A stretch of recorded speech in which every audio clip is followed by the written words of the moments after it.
Essa semana nós vamos discutir um paper que ele é um pouco, vamos dizer, antigo, mas é extremamente relevante, porque mudou a conduta e ele direcionou a conduta do câncer de esôfago, que chama Cross Trial. O Cross Trial foi publicado no New England Journal of Medicine em 2012 pelo grupo holandês, onde o Dr. Van de Gast era o PI, o senior author do trabalho. Os melhores papers publicados, interpretados a fundo por um time de especialistas em oncologia. Seja muito bem-vindo a mais um episódio do Clinical Papers Podcast, com Raniel Spencer, Tiago Biaki e Diogo Bugano.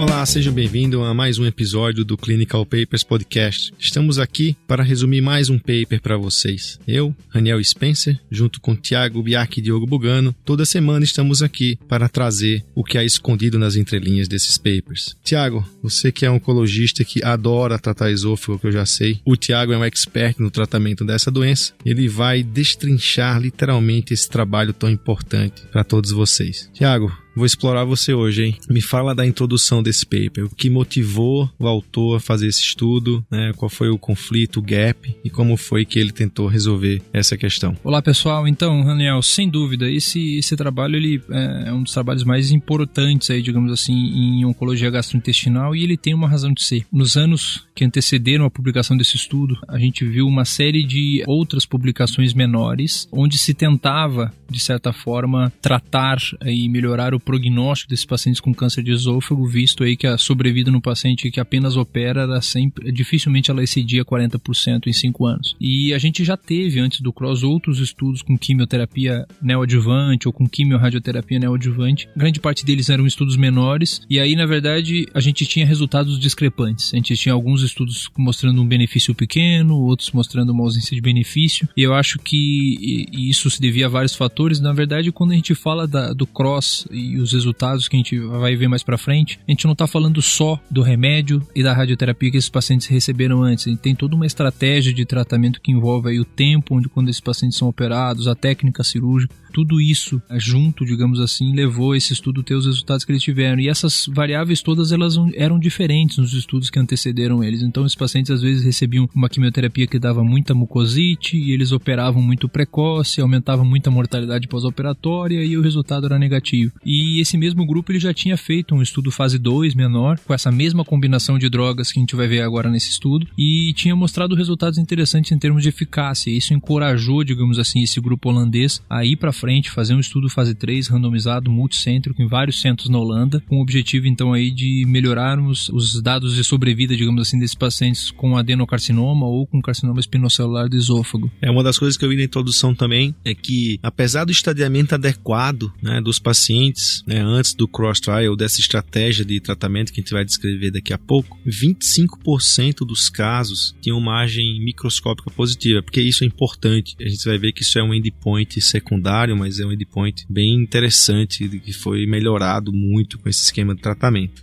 Indo para os métodos, os critérios de inclusão foram pacientes com adenocarcinoma, tumores indiferenciados ou carcinoma espinocelular. Quando eu peguei esse paper e vi carcinoma espinocelular junto com adenocarcinoma, eu já pensei um pouco que são doenças bem distintas, uma responde muito bem a raio ou não, a gente vai ver isso nos resultados, mas é isso. Tumores de esôfago e cárdia, mas eram tumores que, só para vocês entenderem, na junção esôfago-gástrica, chama TEG, transição esôfago-gástrica, existe uma classificação, chama Siewert, né? A classificação que a doença vem do esôfago, pega o esôfago mais parte ali da transição esôfago-gástrica, ou ele adentra no estômago. E esse que adentra no estômago, você não sabe se ele é do estômago que foi para o esôfago, se ele é do esôfago que foi para o estômago. Então, só para vocês entenderem isso, os tumores que tinham a maior parte dele no estômago foram excluídos, né? Eram literalmente tumores do esôfago ou uma pequena porção na transição ali na TEG bem alta. T1N1 ou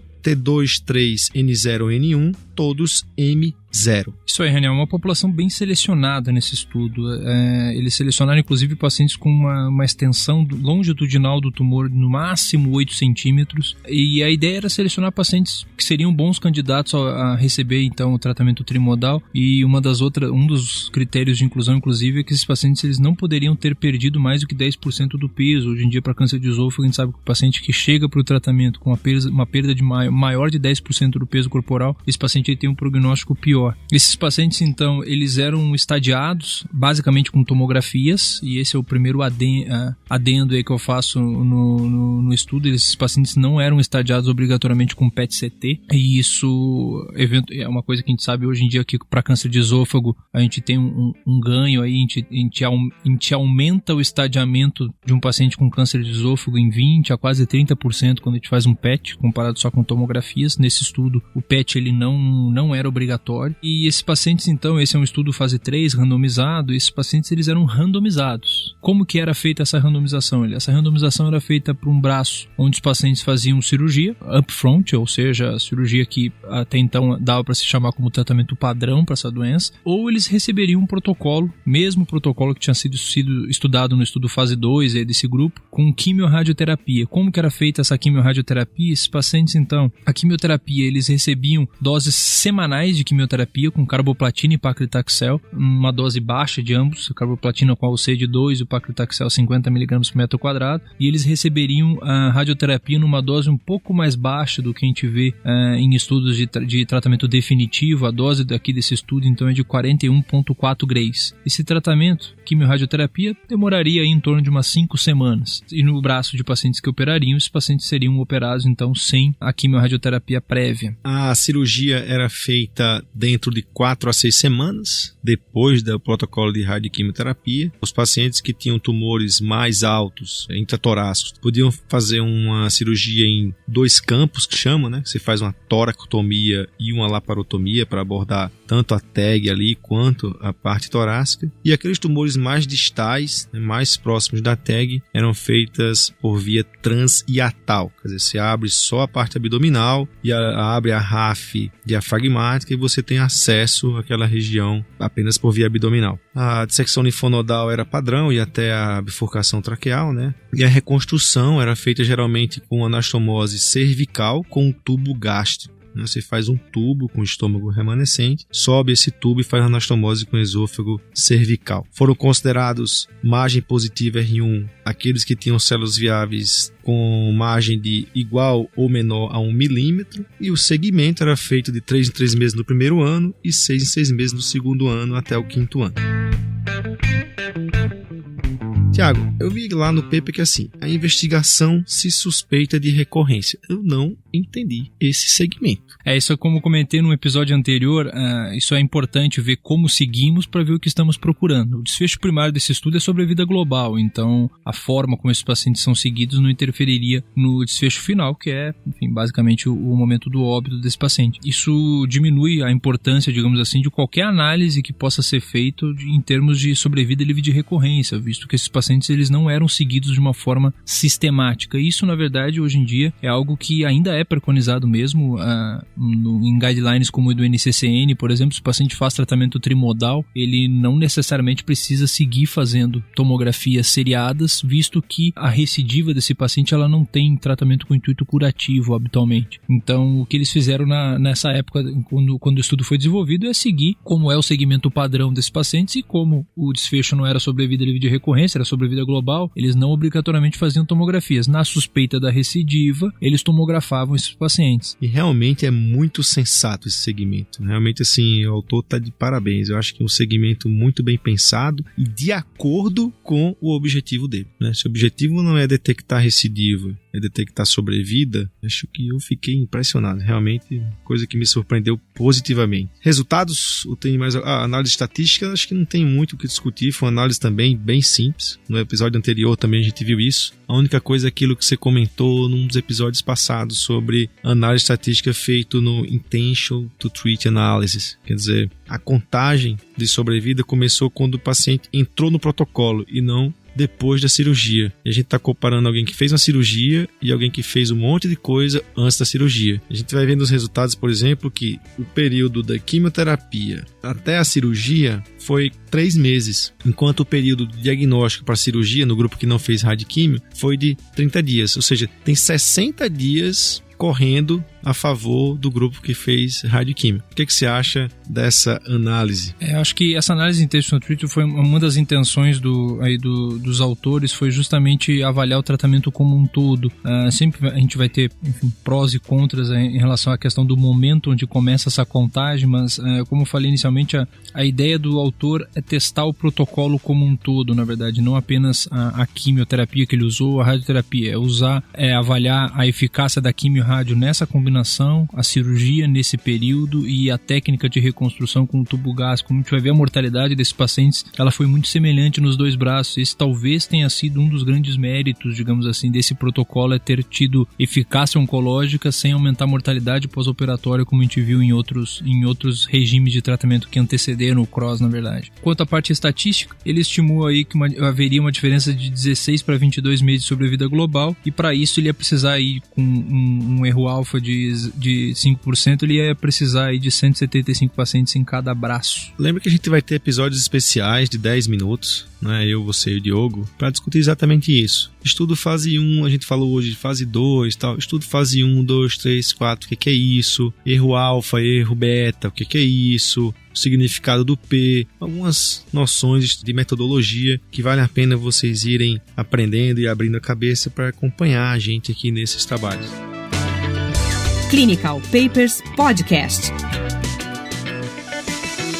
Tiago, resultados. Já dá para ir para lá, né? Antes de irmos para os resultados de eficácia, então, como eu acabei de falar, o primeiro dado que chama atenção ali é a mortalidade pós-operatória, extremamente semelhante, digamos assim, nos 2 braços, uma mortalidade que gerava em torno de 4% nos 2 braços, que é bastante aceitável quando a gente fala de esofagectomia, lembrando que talvez um dos méritos desse estudo seja aí a anastomose cervical, ao invés da anastomose intratorácica, como tinha alguns estudos anteriores, onde a gente viu uma mortalidade bem maior. A maioria dos pacientes, então, eles tinham tumores aí no esôfago, mais ou menos aí uns 25% desses pacientes eles tinham tumores na transição esôfago-gástrica. Esses pacientes eles foram operados em média em torno de 6,6 semanas após o término da quimiorradioterapia, os pacientes desse braço quimiorradioterapia. Isso também é um dado que é importante, a gente sabe hoje em dia a gente já tem dados bem robustos mostrando que atrasar a cirurgia após 9 semanas a gente começa a ter aumento de mortalidade pós-operatória. Em termos de eficácia, o estudo foi um estudo considerado positivo. Os pacientes que receberam quimiorradioterapia, eles tiveram uma sobrevida mediana aí de 49 meses versus 24 meses no braço que fez apenas a cirurgia. Lembrando vocês que o que a gente queria, o que a gente tinha estimado para calcular nosso N ali era um benefício em torno de 6 meses. O dado que na verdade a gente mostrou, que os autores mostraram aí, é um benefício de 24 meses, aí, digamos assim, de sobrevida global, dobrou a sobrevida global desses pacientes. Um dado que é interessante, Raniel, como você havia comentado, a gente sabe já historicamente que a histologia escamosa é uma histologia muito mais sensível, digamos assim, à radioterapia. Esse dado ele se confirma aqui no CROSS quando a gente vai ver os dados de resposta patológica completa. No grupo adenocarcinoma, a gente teve aí uma resposta patológica completa de 23%, ou seja, 23% dos pacientes que tinham adenocarcinoma, que tinham feito quimiorradioterapia, não tinha tumor residual na peça. E já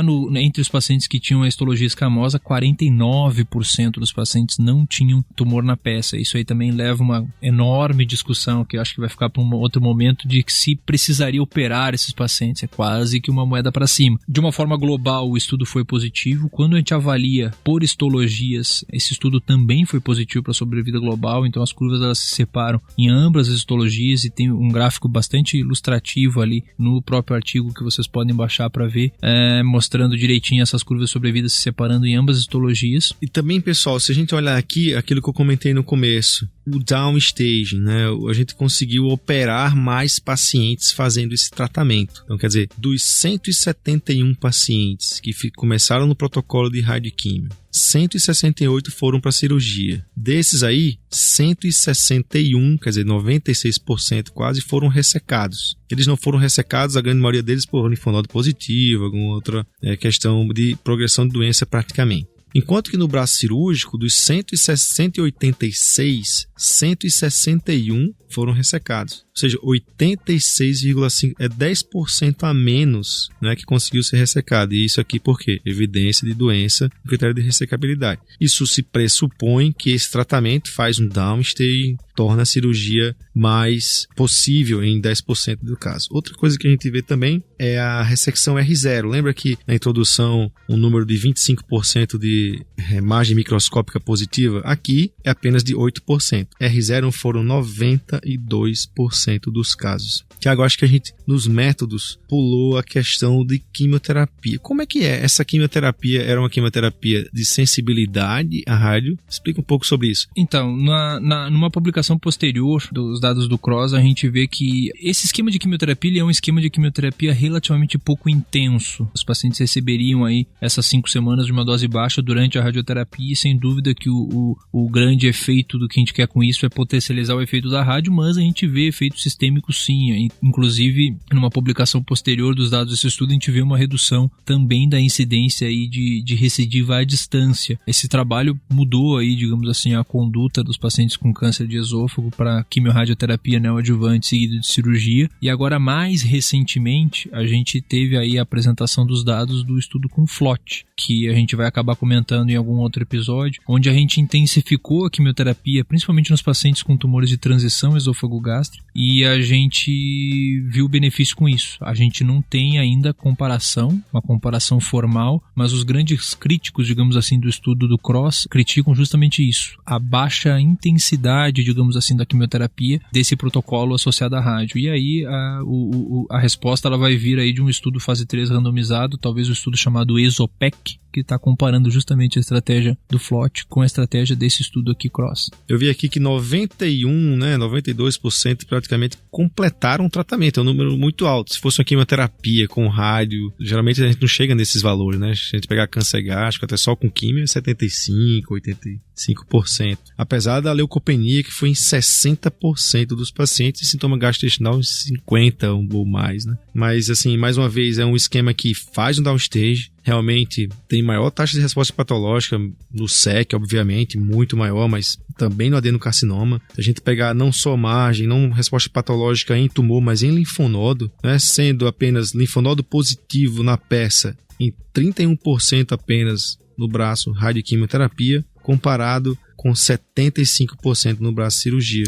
Ou seja, o esquema realmente não atuou apenas no tumor primário, mas também em linfonodos regionais. E aí, o endpoint primário, sobrevida global. Tiago, fala pra gente aí, realmente a sobrevida global, qual foi o dado comparando o esquema, como você bem falou, todo o esquema versus a cirurgia. Então, a análise por intenção do tratamento mostrou uma sobrevida global de 49 meses no braço quimiorradioterapia versus 24 meses no braço daqueles pacientes que apenas operaram. Isso quando a gente avalia aí as duas histologias em conjunto. E para você ver como é importante essa análise, né? Como é importante você, ouvinte, acompanhar a gente nesses papers, porque no trabalho ele coloca assim uma análise de disease-free survival. E a gente não tem como fazer essa análise de uma maneira correta. É tanto, por exemplo, que no grupo que fez radioquímio não se conseguiu uma curva de disease-free survival, uma curva mediana de disease-free survival, ou seja, menos de 50% dos pacientes não tiveram recorrência em 5 anos ou em 3 anos, dependendo do tempo que você estimar. Mas isso não pode ser avaliado, já que o segmento não era um segmento intensivo a cada 3 meses, mas foi estimado aqui, esse disease-free survival. A gente pode levar isso como para surgimento de sintomas ou não. Então eu encarei assim, então surgimento de sintomas com 24 meses para o grupo de cirurgia e o grupo de radioquímio não alcançou isso. O que é que você tem a falar disso, Tiago? Sem dúvida. É muito importante quando a gente vai avaliar o desfecho, saber como a gente está procurando esse desfecho. No momento que a gente não faz exame de rotina para acompanhar uma recidiva nesses pacientes, baseado em sintoma, acho que qualquer análise de sobrevida livre de doença, ela acaba tendo muito pouco poder, digamos assim, quando a gente vai avaliar o resultado desse estudo. O desfecho mais duro possível no estudo fase 3 para mudar a sua conduta é o é o desfecho sobre a vida global, que é, enfim, o dado que o estudo mostra ser muito positivo, muito além do que mesmo os autores imaginavam. Eu daria muito pouca importância, digamos assim, para o desfecho sobre a vida livre de doença no contexto desses pacientes, mesmo sabendo que a maioria das vezes pacientes com câncer de esôfago, quando recidiva, eles vão ficar sintomáticos e a gente vai ter esse diagnóstico dessa recidiva no momento relativamente precoce, digamos assim. É isso aí, pessoal. Mais um paper, né, discutido com vocês. Vou deixar para o Thiago aqui alguma limitação, alguma conclusão. O que é que você, que é um estudioso no assunto, com sua experiência, você usa isso na prática realmente? Faz um comentário final para o nosso ouvinte. E aí, nos encontramos na próxima semana. Como você falou, Raniel, acho que esse estudo é extremamente importante. Mudou a conduta a partir de 2012, então, como sendo quimio-radioterapia neoadjuvante, esse estudo ele tem um impacto enorme, principalmente em pacientes com tumores de esôfago e tumores um pouco mais altos ali na transição esôfago-gástrica. Essa estratégia ela não é das mais utilizadas em tumores mais para o lado gástrico da transição, onde a gente imagina que tenha quimioterapia perioperatória tem um impacto muito maior, até pelo sítio de onde a gente costuma ver recidiva e onde precisa ser tratado. Esses pacientes com tumor de esôfago e transição mais alto, eles têm um risco alto de ter linfonodo mediastinal. Eu acho que nesse subgrupo realmente a radioterapia nos ajuda nessa questão de controle local e tornar essa doença ressecável. Acho que esse foi o grande mérito do CROSS, é tornar tumores que mesmo muito bem selecionados ali até um tumor T3, mas tornar esses tumores ressecáveis com margem negativa, digamos assim, acho que é o grande diferencial. A expectativa aí gira em torno agora do estudo ESOPEC, que é um estudo fase 3 alemão que está comparando então as duas potenciais melhores estratégias de tratamento para um tumor de transição esôfago-gástrica, que é basicamente então intensificarmos a quimioterapia no esquema como FLOT, ou então fazermos quimio-radioterapia aos moldes do CROSS, que mesmo sendo velhinho ali de 2012, ao meu ver, tem espaço diário ainda nos pacientes do consultório. Eu acho que todos então são bem-vindos para os próximos capítulos do nosso Clinical Papers Podcast. Eu acho que encerramos por aqui. Entrem no site, opinem, questionem, sugiram novos papers, novos temas. A gente vai tem o maior prazer aí de poder colocar na nossa lista para os próximos episódios aí. Até a próxima, pessoal.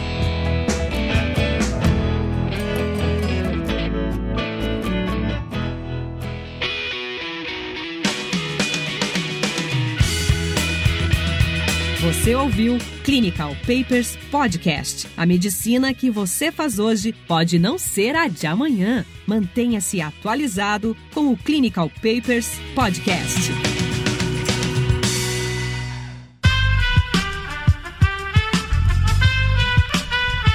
Este podcast foi editado por Aerolitos Edição Inteligente.